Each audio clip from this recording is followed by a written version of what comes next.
Bien, bonjour à tous et bienvenue à la suite de notre programme sur la géométrie de poissons. Aujourd'hui, nous allons parler des variétés de poissons, mais dans un point de vue de la géométrie algébrique. Alors, c'est très différent parce que en géométrie algébrique, euh, quand nous allons avancer, nos variétés ne seront pas toujours lisses.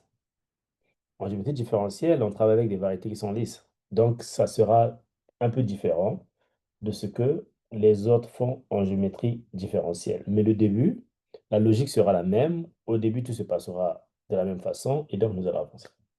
Bien, donc sans plus tarder, je vais commencer. Alors, l'objectif principal sera de parler d'abord des algèbres de Poisson.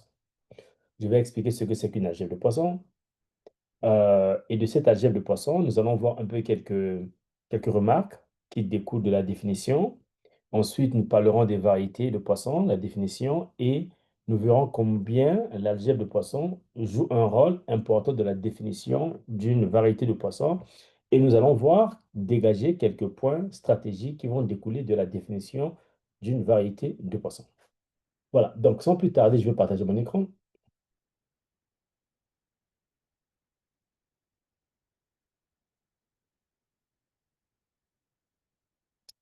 OK, variété de poissons, mais je vais commencer par définir ce que c'est qu'une algèbre de poissons. Donc, on commence par K,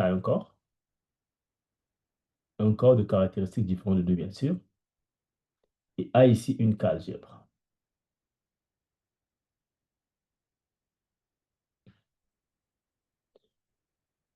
Alors, ou encore un cas espace vectoriel, hein, si vous voulez. Parce qu'une algèbre, en fait, c'est un espace vectoriel qui est muni d'une multiplication interne. Et dans notre cas ici, on dirait que A est de poisson. Donc, on dira que A est une algèbre de poisson si A est muni d'un crochet. En fait, la multiplication qui définit A est un crochet qui partira de A, croix A dans A, et qui vérifie, qui est antisymétrique.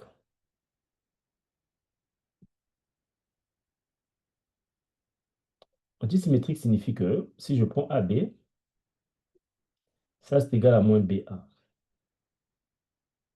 quel que soit AB que je prends dans A. Ça vérifie l'identité de Jacobi.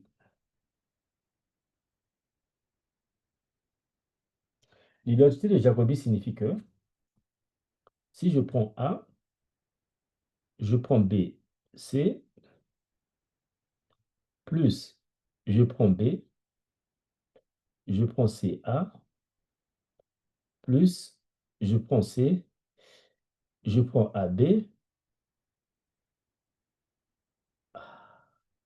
je prends C, je prends AB effectivement. Donc ici ABC, BCA, CAB. OK, ça c'est égal à 0.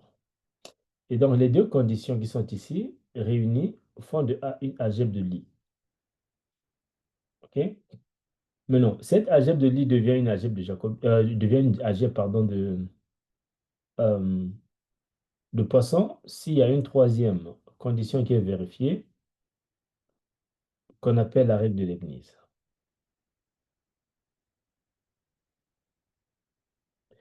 Alors, alors, dans ces conditions, si ça s'appelle la règle de Leibniz, cela signifie que la multiplication vérifie. Donc, quand je prends A, B, C, cela vérifie A, B, C, plus B, A, C. Mais ça, c'est équivalent à dire que si je prenais A, B, C ici, ça me donne A, B, C, plus A, C, B. Voilà. Et ça, c'est très important. Ça veut dire que une algèbre de Poisson est une algèbre de Lie qui vérifie, dont le crochet vérifie la règle de Leibniz. Nous allons essayer un peu de voir tout ce que ceci signifie. Remarque. Alors, nous nous rendons compte que si l'on fixe si l'on fixe A dans A ici, on peut définir A, ce monsieur-là, de A dans A. Donc ça devient, qui vérifie la règle de Leibniz, ça devient une dérivation. Et cette dérivation est très importante, elle est appelée dérivation hamiltonienne.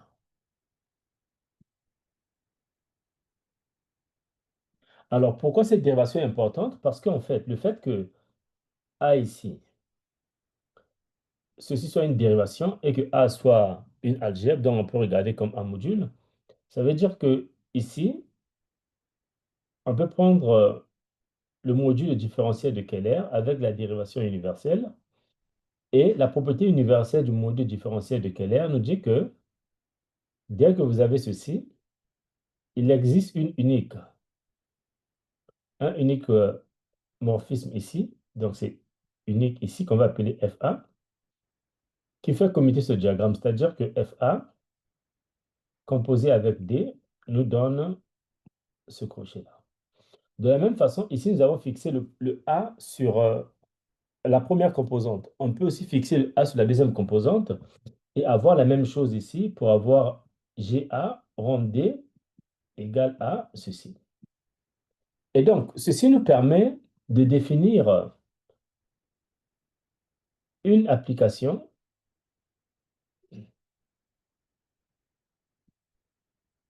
dans A qui prend DA, DB, parce qu'on a vu dans l'une de nos vidéos que les éléments, lui, il est engendré par les images de D. Hein, donc, c'est ça. Ici, ça nous donne le crochet de AB. Cette application-là est bien définie. Et comme elle est bien définie, et comme lui, il est bilinéaire, par la propriété universelle du produit tensoriel, il existe une application linéaire unique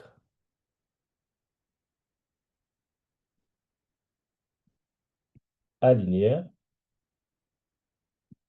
dans A qui fait commiter certains diagrammes. Et donc, faire commiter ce diagramme signifie que si on prend DA ici, DB, cela nous donne toujours le crochet de AB. Alors, le fait que lui soit antisymétrique, cela signifie que si vous prenez DA, DA ici, vous avez le crochet de AA qui vous donne 0, AB moins BA, tout ça signifie qu'en fait, cette application peut être induit une application linéaire sur le produit extérieur qui sera dite.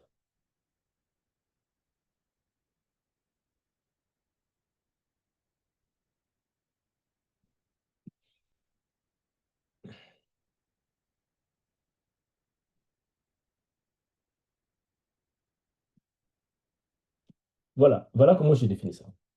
Et ça, c'est très important parce qu'en fait, nous nous rendons compte que par donc une petite conclusion, si j'ai A, une algèbre de Poisson, automatiquement, j'ai ce bivecteur qu'on appelle bivecteur de Poisson. Donc, lui, c'est bivecteur de Poisson. Bivecteur de Poisson. Donc, j'ai un bivecteur, θ, qui sera forcément là, qui partira de ce monsieur-là, oméga AK, dans A. Donc, quand je parle d'une algèbre de Poisson, je dois me souvenir qu'il y a ce monsieur-là qui est automatiquement indiqué là. Et ils sont tous liés. Algèbre de Poisson, bivecteur de Poisson, ils sont tous liés. Nous allons voir un exemple.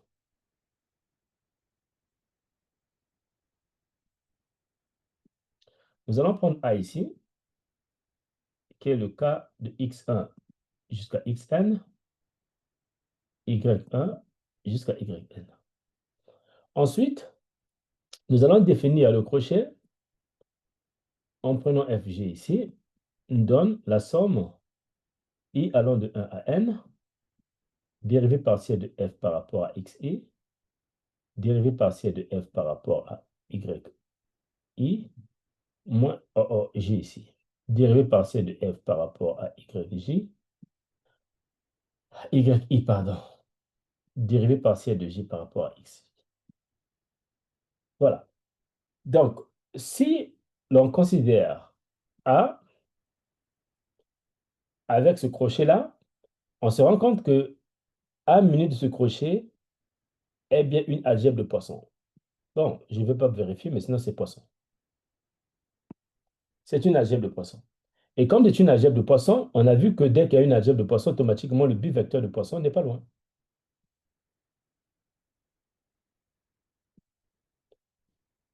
Et donc, il faut que je définisse le bivecteur de Poisson. Lui, il est défini en prenant DA, DB ici, égale au crochet. Donc, pour cette algèbre, nous savons que oméga AK est engendré par les différentiels de chaque variable.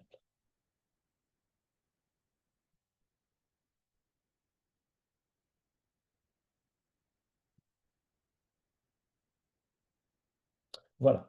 Maintenant que nous avons cette formulation, nous pouvons donc prendre le produit extérieur oméga AK. Lui, il va être engendré par les 2 fois 2 produits extérieurs des éléments de la base. Donc, ce qui se passe, c'est que nous allons ici avoir, prendre pour tout i strictement inférieur à j. Et donc ici, comme c'est antisymétrique, nous savons que si on prend dxi, si on le fait avec un autre dxi, ça va donner 0. Donc les dxi ne peuvent aller qu'avec les 2xj, ou encore les dxi peuvent aller avec les dyi, il n'y a pas de problème. Les dxi peuvent aussi aller avec les dyj. Mais les dyi ne peuvent aller qu'avec des dyj. Pourquoi? Parce que si vous repartez à x, si vous prenez dyi avec dxj, c'est la même chose que ce que vous avez ici parce que voilà, ils vont appartenir dans le même truc, quoi, donc ça ne sert à rien. Donc voilà. Donc pour chaque paire ij, on a ces 4 machins qui sont là. Voilà. Donc ce qui signifie que nous pouvons définir notre θ qui est bilinéaire, qui part. Nous pouvons définir un peu ce monsieur-là, mais sous forme de matrice. La matrice qui représente ce type-là, en fait, ce que nous savons, si vous voulez définir la matrice d'une application linéaire, on prend les éléments de la base, dans les images des éléments de la base, et ils vont être carrément, on va les mettre sur les colonnes de façon à voir là. Donc, ici, nous allons avoir θ de dxi, dxj. Ça nous donne le crochet de xi, xj. Et ça, c'est quelque chose que nous avons défini. Le crochet a été défini ici. Donc, si on met le crochet de xi, yj ici, xi, xj ici, ça veut dire qu'ici, on aura xi, xj. Alors, comme i est différent de j, ça veut dire que là, c'est 0, sauf quand i sera égal à j. Enfin, on va peut-être bien faire ça. C'est-à-dire qu'ici, ça va nous donner la somme k allant de 1 à n, dérivée de xi par rapport à xk, dérivée de xj par rapport à xk,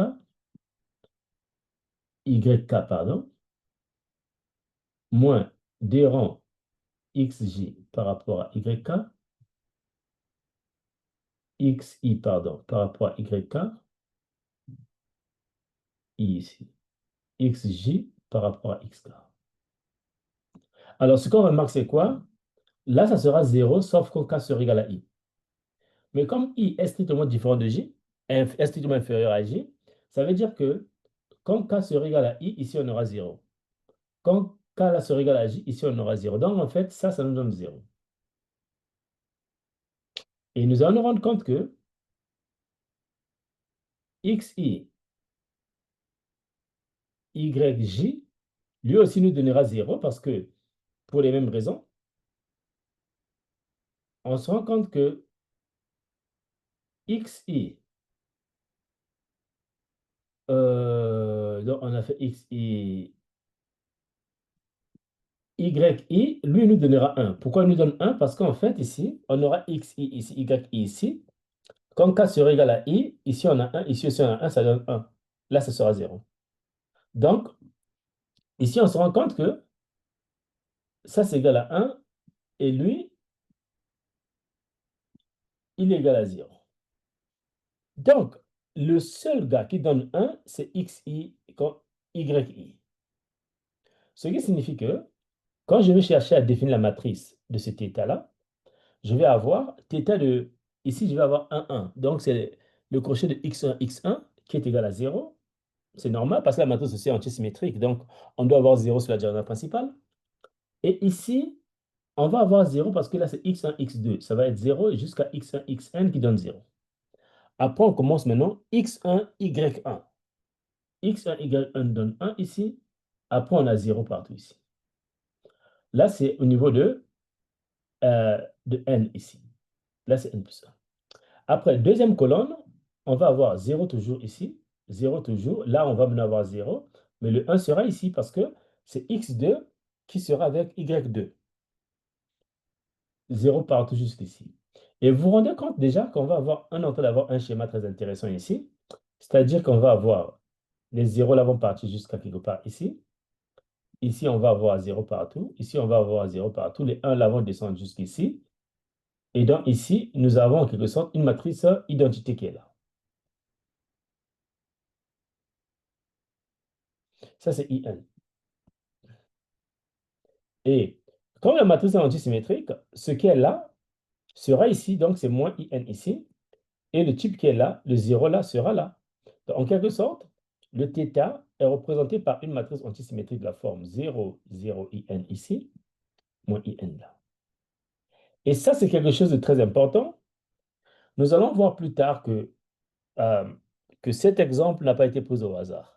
Cet exemple joue un rôle très important et est en lien avec euh, les variétés symplectiques. Mais ça, on va revenir sur ça plus tard.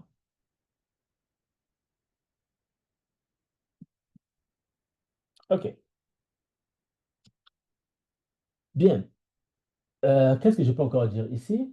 Voilà, donc dans cet exemple, nous avons tout fait. Nous avons calculé notre bivecteur de Poisson. Maintenant, on va essayer un peu aller aux variétés. Alors, les variétés, je vais prendre X ici, une variété algébrique.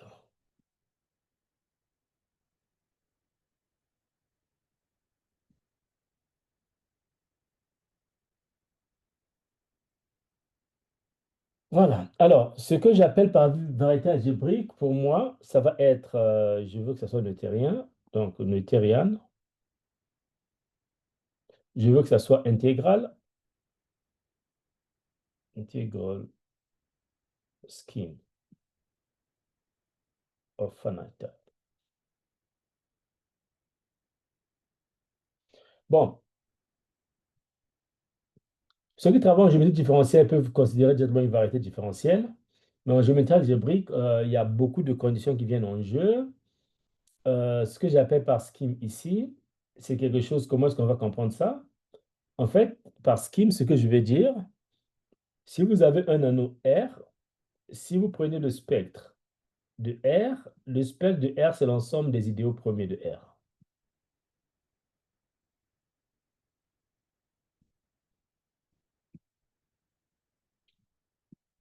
Et cet ensemble est très important. Cet ensemble a une structure d'espace topologique avec la topologie de Zariski. Et cet ensemble, c'est ce qu'on appelle par un schéma affine. Affine scheme. C'est un schéma qui est affine. Donc, le scheme que je dis là, dans le cas affine, c'est ça. Et généralement, on dira que AN de K, c'est le spectre de K de X1 jusqu'à Xn. Maintenant, c'est quoi scheme? Quand je parle de scheme de façon générale, quand je parle de scheme, ce que je dis, c'est que X ici,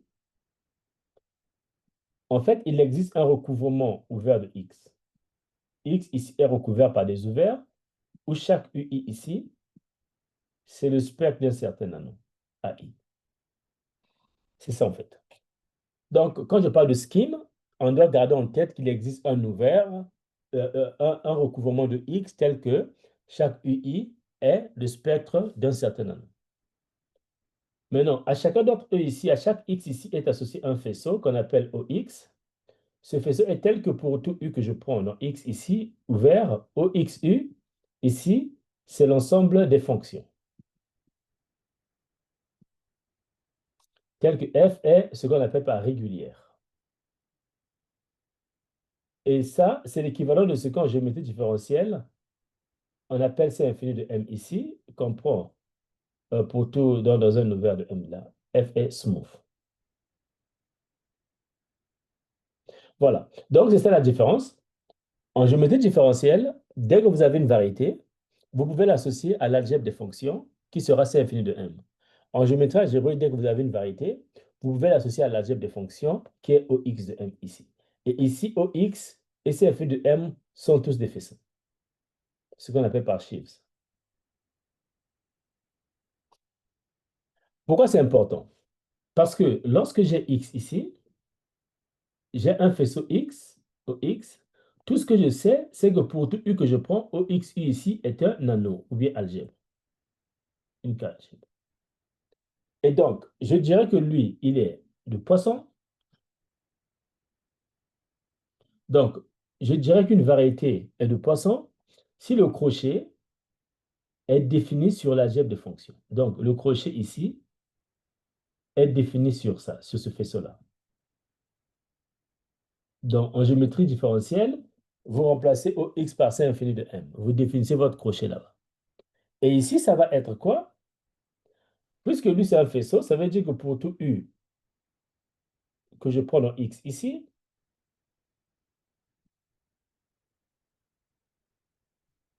OXU, OXU, OXU fait de OXU une algèbre de Poisson.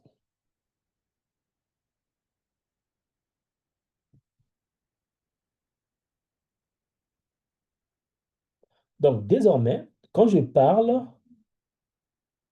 de variété de poissons, ce que je dis, c'est que c'est une variété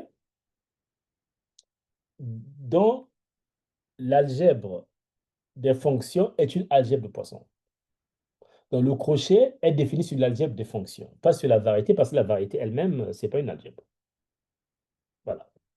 Maintenant, ce qui se passe, c'est quoi? On va essayer un peu de décortiquer tout ce qu'on a vu jusqu'alors. Alors, dire que je reviens un peu ici à cette définition-là. Comme ce crochet est de poisson, ça veut donc dire que je peux fixer un f ici et parler d'une dérivation ici. Et ça nous rappelle un peu ce qu'on a vu tout à l'heure. Ça veut dire qu'ici, on peut définir les différentiels ici deviennent comme OX de U ici, avec un type qui est unique ici, un peu comme ce qu'on a vu. Et donc, ce qui signifie que l'ensemble des dérivations que l'on prend de OXU à OXU, comme c'est représentable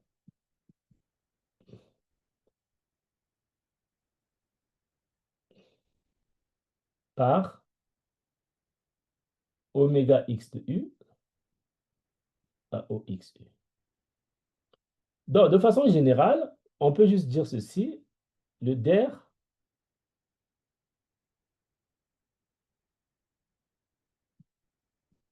de OX est isomorphe à ohm OX de oméga x à OX. Ça, c'est le fibré cotangent. Donc, ça, c'est le dual, en fait. Ça, c'est le dual. Et donc, ici, nous pouvons définir Tx, qui est le fibré tangent.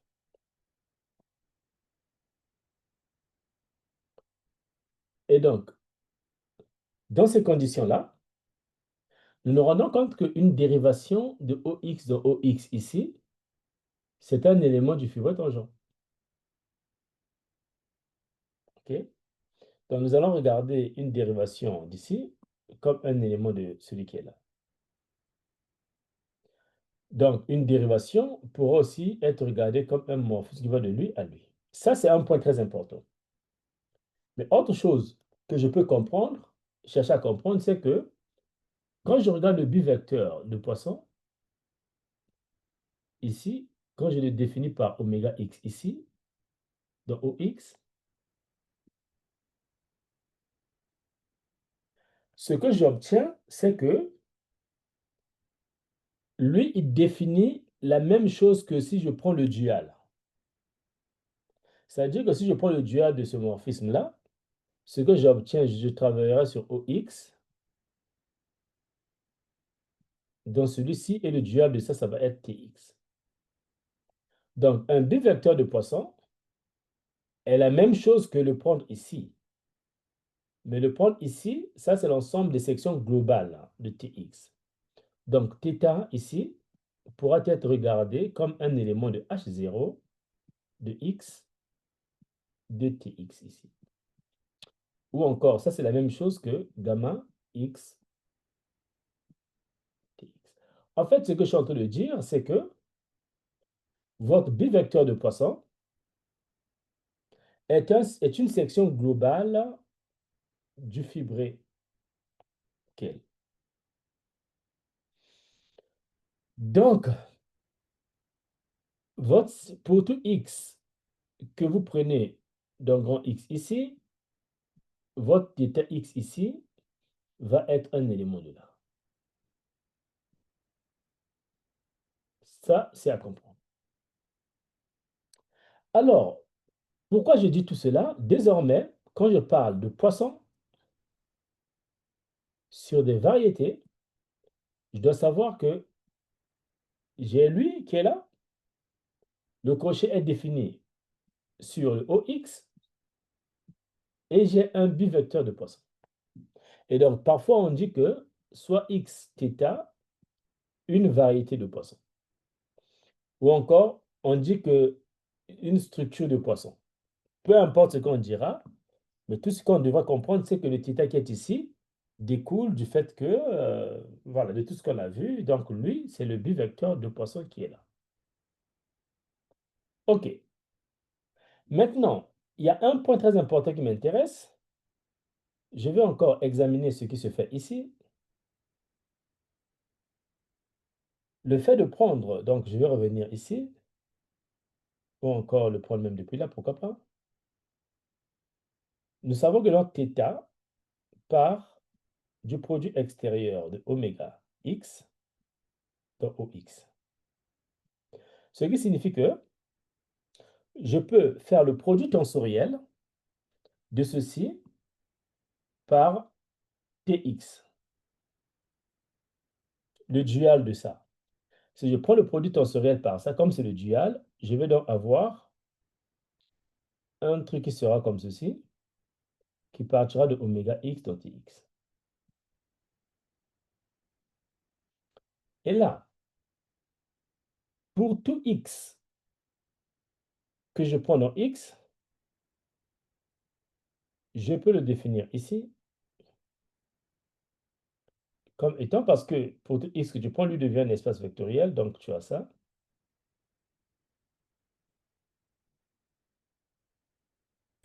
Et donc, les éléments d'ici, je vais les prendre comme les informes.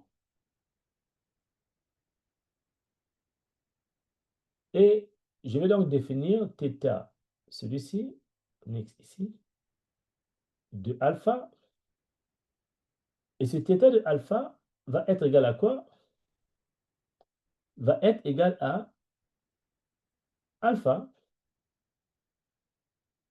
de θ. Alors, ce que je vais dire, c'est quoi? Le fait que alpha appartienne ici, ça veut dire que votre alpha part en fait de Tx grand X dans un corps. Alors, le corps, ici, moi, je le prends Kx. Pourquoi? Parce qu'en fait, Kx, ça va être l'anneau local en géométrie algébrique sur ça. sur son idéal maximal, dans le corps de résidus, c'est ça. Et lui, en géométrie algébrique, il est souvent égal à mx sur mx au carré.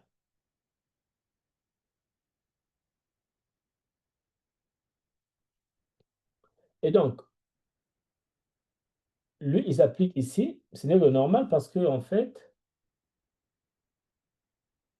good.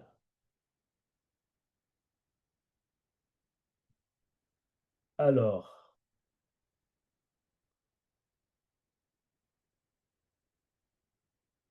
oh, oh, oh, oh, oh, oh, oh, oh, oh, oh. C'est faux ici. Désolé, j'ai fait une bêtise. En fait, c'est pas alpha qui est là parce que ça n'avait plus de sens. J'étais en train de réfléchir. Ça va être le produit intérieur. I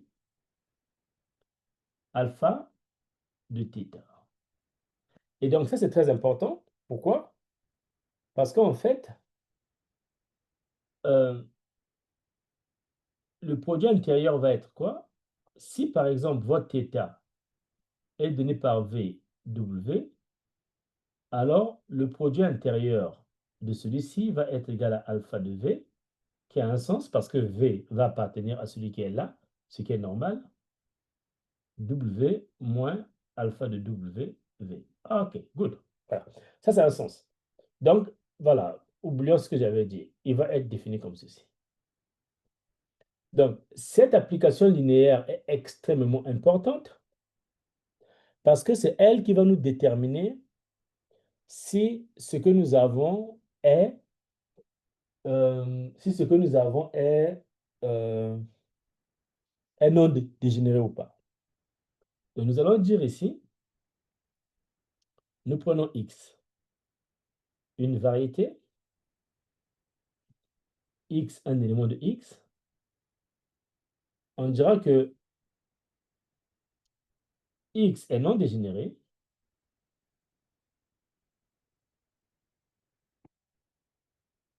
si le θ X qu'on a défini ici, qui va de oméga XX à TXX,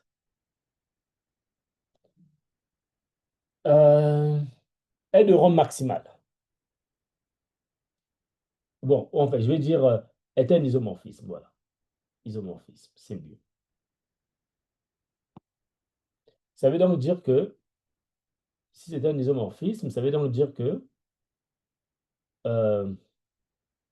θx est de rang maximal. C'est de la matrice de celui qui est là. Le rang de la matrice de celui qui est là est maximal. Voilà. Et dans ces conditions, puisque lui, ici, c'est un isomorphisme, puisque lui, ici, c'est un isomorphisme, alors nous allons nous intéresser à son inverse. Et nous nous rendons compte que quand nous parlons de son inverse sera quelque chose de très important qu'on va utiliser en géométrie symplectique. Mais pour ne pas aller en profondeur, faire trop de choses, je pense que pour cette vidéo, on peut s'arrêter là et développer de la prochaine. Donc, en conclusion, ce que j'ai fait, c'est quoi? J'ai parlé des algèbres de Poisson et j'ai vu que quand j'ai une algèbre de Poisson, automatiquement, j'ai un θ ici qui va ici, dans A, qui définit quel est le but vecteur de Poisson associé à celui-là. Après, quand on parle de X, ici, une variété de Poisson, on sait que le crochet est défini sur le faisceau, enfin, l'algèbre des fonctions. Et automatiquement, on a un bivecteur qu'on va peut-être mettre différemment ici, qui sera défini sur le fibré tangent, le cotangent, pardon, donc OX. Et que ce θ-là, c'est aussi le bivecteur de Poisson, mais lui, il est, on va aller, comme on dit, on va jouer entre le fibré tangent et le fibré cotangent. Donc lui, on peut le, pour tout X qu'on prend, on peut souvent travailler avec celui qui est là pour avoir une application linéaire en deux espaces vectoriels ici. Et lui, il permet de définir, quand c'est non dégénéré, lui, c'est un isomorphisme. Donc, en quelque sorte, c'est tout ce qu'on a fait là. Donc, on a parlé, on a vu que quand on parle d'une variété de poissons, automatiquement, il y a une structure de poisson qui est définie sur l'algèbre des fonctions. Il en découle euh, le but vecteur de poisson, qui est très important. Et de ce but vecteur de poisson, nous définissons cette application linéaire qui nous permet de voir si c'est non dégénéré ou pas. C'est là qu'on s'arrête aujourd'hui. Et dans la prochaine vidéo, nous allons voir combien cela est lié à la géométrie symplectique et nous allons parler des variétés symplectiques demain. Enfin, de la prochaine vidéo. Merci d'avoir suivi et à très bientôt.